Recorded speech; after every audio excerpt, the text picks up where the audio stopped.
This is Cary Artac with Wicked Stocks, bringing you an update actually in West Texas Intermediate crude oil. This is a market I cover every single day on my commodities analysis, which is artacadvisory.com. I did record this video, by the way, on March 18th, 2026. This is a weekly chart going back some 6+ years. It shows the extremes, the COVID low. We also have the 22 high. This was also what I call the COVID high because we had increasing demand in the face of diminishing supplies. A lot of the supply routes were diminished because of the lack of demand, but then demand outpaced supply, and we had the big rally. 130.50 was the high that was put out in March of 22, and then the pullback low following that high was more recently in December of 54.89. Now this bar, the week of March 2nd, I'm going to open this chart up just a little bit so you can see. This was really coincided with the attacking of Iran by the United States and Israel on Saturday, February 28th. Monday morning was March 2nd, and this is the bar that pushed us up and over these two significant channel structures. This one spans about 3 years. This horizontal one spans about a full year, pushing and closing then above this 84.15 formation, did then signal 112.79, which is an extreme channel top. There's also resistance in the 121 handle that I'm going to show you right now.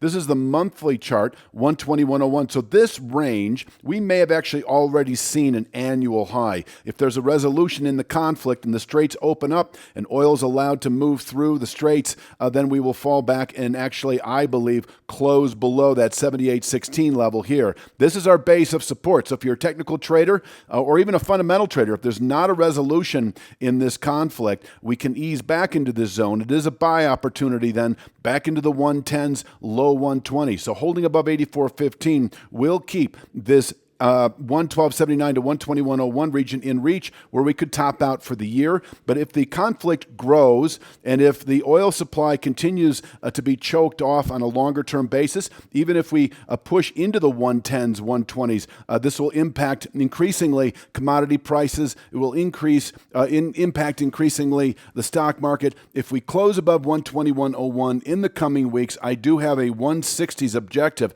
And this is once again that same monthly chart, 164.66 and climbing. So just know that if we close above 121.01, I do expect the mid 160s. This could be within a matter of days. But until then, we are in a two-sided framework, buying 84.23, selling 112.79 to 112.01, 121.01. And if we do happen to close below 78.16 in the coming weeks, I think that would coincide with a resolution in the conflict, and the straits could open up, and we could have the free flow of crude oil then as we're accustomed to. Last thing I'm going to say, and that is this is obviously impacting the stock market. We provide daily analysis in the SPY every single day, and I'm going to give you a sneak peek at what our subscribers see every day. This is a 7-month channel bottom in the S&P 500 or in the SPY, the S&P 500 Spider ETF. It is at 661.49 this week and climbing. It is our base of support, also our downward tipping point as we move through April and into May. If we close this week below 661.49, I would expect the 610s and 8% decline in the stock market, and I think that this would involve a settlement below 661.49.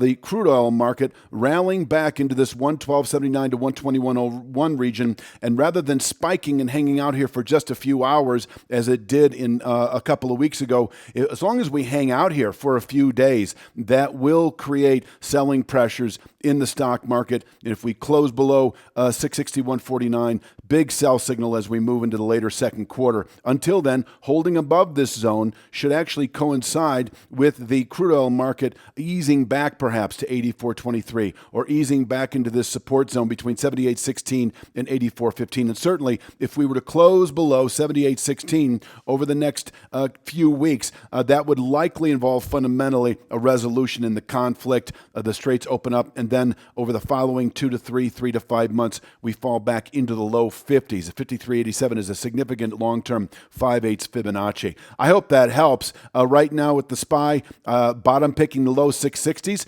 3 to 5 week, 1 to 2 month swing traders holding off for the low 700 region. If we close above 683.36 at the end of this week, we actually have a go with buy signal as we move into later March, then expecting 702.22 within 2 or 3 weeks. Bear in mind, these numbers change every week, every day actually in the daily chart. Closing below 661.49 at the end of this week in the SPY doesn't look good. Significant sell signal as we move into later Q2. And that is all I've got for this particular Wicked Stocks video analysis, actually on West Texas Intermediate. You have a great day.